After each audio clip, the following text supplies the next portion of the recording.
right. Hello, sir. Welcome to the 43rd Ryder Cup here at Whistling Straits. We are with world number one, Jon Rahm. Jon, welcome to your second career Ryder Cup. Frequently through these interviews, we hear about the reverence, the European side has for Seve and Jose Maria and such. But beyond your two countrymen, which are obvious answers, are there any other players as you were growing up, as you watched a Ryder Cup, beyond the two that you kind of locked into and, were kind of captured by their spirit and their fervor for the Ryder Cup? I think one that is often can be overlooked is Monty. Monty had a really good run in the Ryder Cup, especially in singles, right? Somebody who had a great career, who maybe was not the most vocal player out there like maybe Seve was, but got things done. He was a tough guy to beat. So I think Monty is one of those that can't be overlooked. Okay, thank you for that insight. Let's start back right. That is number 11. Yeah. Hi, Jon. Only your second Ryder Cup, but you're already pretty much expected to be one of the leaders, certainly on the course, aren't you? Are you ready to make that step up?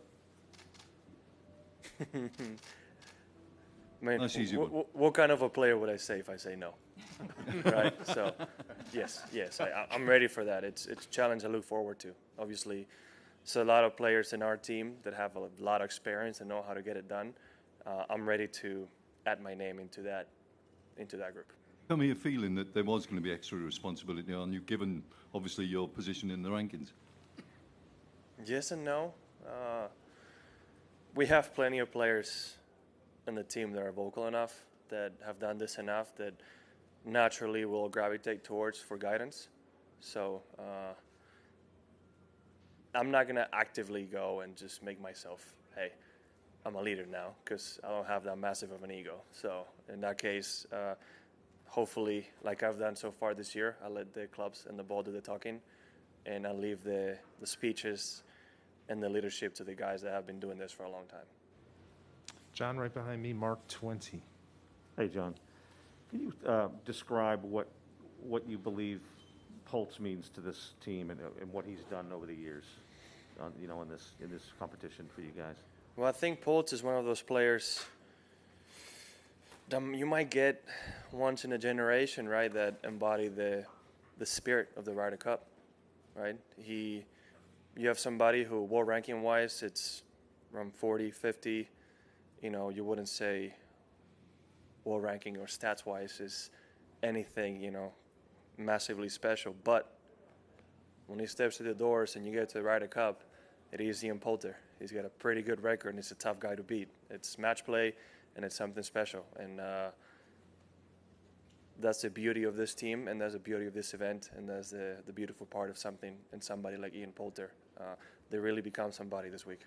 But just as a follow-up to that, can you put yourself on the other side? Can you put yourself on the other side of it as an opponent, and when he gets on those rolls that he's gotten on, with the eyes and the fist pumps and the long putts? Yeah, when he gets possessed. Yeah, exactly, possessed. How rattling or maybe under the skin can that be for an opponent? Do you think I wouldn't want to play Ian. That's not in that, especially in that mode like we saw in Medina. That's because you have somebody who's a very good putter who will make the putt at the right time. And even though, like I said, might not look like anything special, he's not going to make any mistakes, and he's going to hold on to that match and just be there and be relentless. And that's the worst type of opponent. He's a tough man to beat, and it's a great guy. It's one of those guys in other sports that you may hate him if he's not on your team, but you love him if he's on yours. I think number 5. Yeah. Hey, Jon, I know there's still the Ryder Cup, but when you look at the season that you just completed, there was a lot of stuff. There was a lot going on. How do you sum that up, or how do you reflect about that? It's not the first time I answered this question, and it just dawned on me that it's only been 5.5 months since my son was born, and there's been so many things that happened since then. It almost feels like it's been a couple of years worth of experiences in those 5 months. And besides the setbacks that I've already talked about extensively, the good moments, the great experiences, the happiness vastly outweighs the setbacks. And that's all I can say about this year. Became a dad. We're in a really good place family-wise. I'm very happy at home. It's been amazing. Got my first major and played really good golf all year round. I have nothing to complain. It's been amazing. No matter what happened, COVID-wise, no matter what events I missed or what could have been, still has been an amazing year that I'm really thankful for. And I think that's the most important thing, right? I feel like it's very easy in life to focus on what could have been and what you didn't have. But I'm choosing to just realize how many good things have happened and forget about those moments.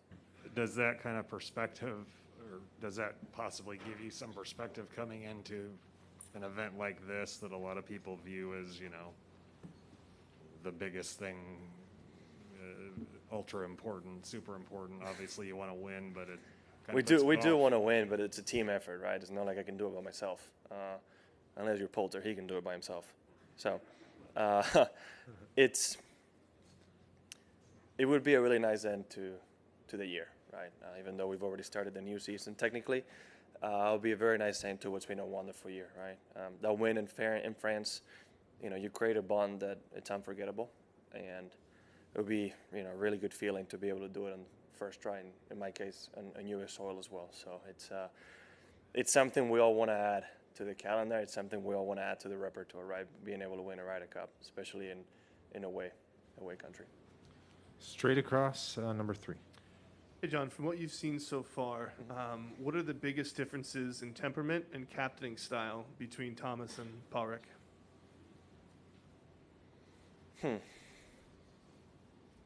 Don't know if my vice captain will let me disclose too much. Well, I must say I didn't know either of them that much before the Ryder Cup. Obviously, I've been a pro for a couple years only when it happened in Paris, and I'm predominantly on the PGA Tour. So I didn't see Thomas that much, or Padraig. You can say the only thing I'm gonna say, Padraig is a lot more calm than Thomas was. Am I right on that? A little bit, yeah. Okay, so I feel like that's a better question for a vice captain, because I think they see and hear a lot more of a reality. Because right, the captain needs to be calm, cool, and composed for all the players. Right, it can't be going off on all of us. So we might not see the whole truth. But obviously, they've both been very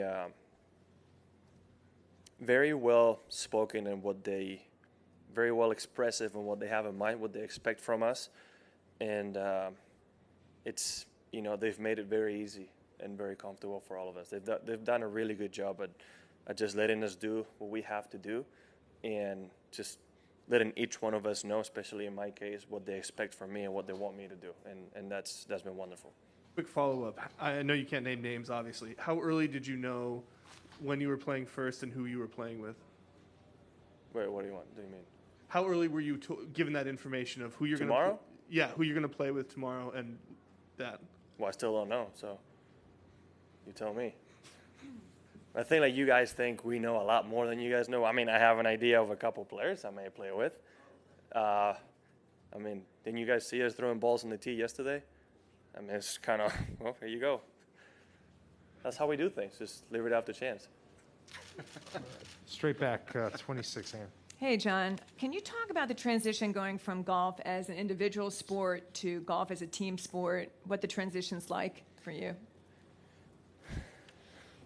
Honestly, it's great. And it's something that for some reason for all of us becomes quite easy. I think because we have so much of individual golf where for the most part you only care about yourself. A lot of the decisions in life and even at home I've made due to golf and what we need to do to become the better players. When you get here, it's not just about yourself, right, or your family. It's about all 12 of us. And to be fair, a lot of the decisions are made for us. It's a lot easier. But it is really cool to see all these great players, the people that have been doing this for a very long time. Christ, when Lee played the Ryder Cup for the first time, I wasn't even 3 years old yet. And to see all these great people that have accomplished so many things come together, with a smile that only a team event and the Ryder Cup can bring to you, an excitement, a juvenile excitement that you don't usually expect a 48-year-old to have. It's very unique, and it's something that I wish everybody could see, because I feel like a lot of times we're missing that in life, and a week like this can definitely give you that youth back in that sense, mentally, right? And even though I'm still 26, I'm very young, still takes me back to when I was a kid hoping to be playing in the Ryder Cup, when I was a kid representing Spain and how I felt back then, and obviously magnified times 100 in this situation. But it's something that it's very, very fun. It's what makes the Ryder Cup so special, amongst other things, right? I mean, we're all one, and we're all the same, and we all have the same level of excitement, and the smiles that we see around, and the happiness and the joy is something that, again, I wish everybody could see. Far left, 22. Hi, John. You're world number one and U.S. national champion. Is that? How do you balance taking confidence from that, or against the pressure it might put on you? And as a quick second part, or unrelated, have you ever actually met Monty? I have met Monty. God, I can't say when, but I have met him quickly in passing. I remember not meeting him, but I watched him finish the last 2 holes in Valderrama. I think it was 09 on the Volvo Masters, amongst many other players. Paul Casey stands inside my shirt. There's a picture that came around a couple years ago. So I remember watching him then. And if anything, being a major champion this year on a tough setup, it should give you confidence, right? At the same time, it's match play. It's different. Tomorrow morning, foursomes, right? So, or fourballs. So you're playing with a partner, it's not individual anymore. So it is a little bit of a different game, but at the same time, you got to try your best, right? In that sense, it's the same thing. So if anything, just gives me confidence in that sense that I know what I'm capable of. All right, we've got 3 minutes left. One question each. Let's go to 6. John, it's a pretty demanding golf course, obviously, and the cold and wind can wear down on anybody. How do you prepare your body and mind for the possibility of going all 5 this week? Well, I'm physically ready for it, I know I look like it, but I train every day when I'm at home, believe it or not. And I'm in really good shape in that sense. I have no problem walking 36. I feel like the biggest challenge on an event like this is possibly 5 rounds of the mental aspect of it. And that's where I think you need to learn to really unwind quickly and get ready when you need to, right? And I mean on the golf course as well, you can't be 100% focused, locked in for 5 hours, because that is mentally draining. You got to learn how to, switch off a little bit, have a bit of fun with your partner and the caddies, and then when you need to hit the shot, be ready and in there, right? So it's a bit of things. Also, when you get to the team room after the round, practice round, whatever it is, everybody's having such a good time that in itself is a great rest. Now, in my case, the most important things outside of all that would be hydrating properly and getting enough sleep. Those 2 things are going to be the keys this week as well. So throughout the week, make sure you sleep enough and you're letting your body recover and hydrate to make sure that recovery is even better. Okay, last English question here, then we'll do a few Spanish. Go ahead. John, when did this competition really begin to matter to you? And then the second part is the video that came out of context from Team Europe. Is that an accurate depiction of how you celebrated in 2018? No, but that's what they want me to do this year if it were to happen. It's not what I did. I can tell you the environment is not too far from that. Okay, now nobody was on tables shirt off. I certainly wasn't. But the environment is somewhat similar. Some people were going just as hard that night celebrating, which I don't blame them. It's a stressful, long year. And like I said earlier, when you're in an environment with no judgment, you're not scared of anybody posting it on Instagram, you can let yourself go a little bit and be vulnerable. And that's a fun part out of things like that. Then when did this event? Oh, sorry. Don't know exactly the age, but it's been on my radar for a very long time. I think when you're born in Spain, the Ryder Cup is something special. There's a lot of legacy in this event between Sevi, Ali, and the players got the most amount of Ryder Cup points for Team Europe in history, right? It's a lot to live up to. I'm not going to lie. It's a lot of expectation when you're a Spaniard, but that just means, right? A lot of times we're called a different word for passionate, but I think that's when all this great emotions can be used in match play, and that's why, as is general, people have done great. So for a very long time, I've been looking forward to being a Ryder Cup player, and it still is something you have in mind every day, right? I mean, especially while you're approaching. Obviously, we have a lot of individual events going on, but you know, when the topic comes up, it is something, can't explain it, but it's very unique. Okay, Juan, you want to ask him two quick ones, Espanol? Dale, Juan. Jon, bueno, contar un poco las diferencias principales si quieres entre París y aquí, tanto como jugador como personalmente, y Sí. luego el contexto, ¿no? Creo que somos menos de 10 españoles, incluyendo a Kepa, ¿no? Seguramente. A ver, hay diferencia, ¿no? Lo primero, no soy novato, ¿no? Es mi primera Ryder, es la segunda, sé lo que va a ser la dinámica de la semana más o menos, qué compromisos tenemos, qué compromisos no tenemos, y digamos cómo manejar mi tiempo, ¿no? Organizarme mejor. Y eso es algo muy importante que la primera Ryder la verdad no sabía cuántos compromisos de verdad íbamos a tener. Y luego, bueno, a ver, en esa era mi primer año, pero también estaba, creo, número 3 del mundo. En esta es mi segunda, que digamos es relativamente pronto, pero estoy como número 1 después de haber ganado un grande, ¿no? Así que como persona hay mucha diferencia. He aprendido mucho, he crecido mucho y bueno, me veo un poco más preparado para ello. Un poco menos intimidado, pero con muchísimas ganas a la vez, ¿no? Al final es una semana muy bonita y muy única. Y muchas reservas, por supuesto, y cautela con el tema de los emparejamientos, que se entiende perfectamente. Sí, bueno, pero, porque ahí no podemos hablar del tema. Por supuesto, pero sí que hay que hablar de los puntos fuertes de Sergio y qué sería el punto fuerte de una pareja Jon-Sergio, ¿no? ¿Cómo funcionaría eso? Yo creo que el punto más fuerte es la garra y la conexión española, ¿no? Al final somos dos que nunca nos damos por vencidos, que vamos a luchar cada golpe y con cierta imaginación en el campo, ¿no? Que eso en match play es difícil de batir, especialmente en un día bueno.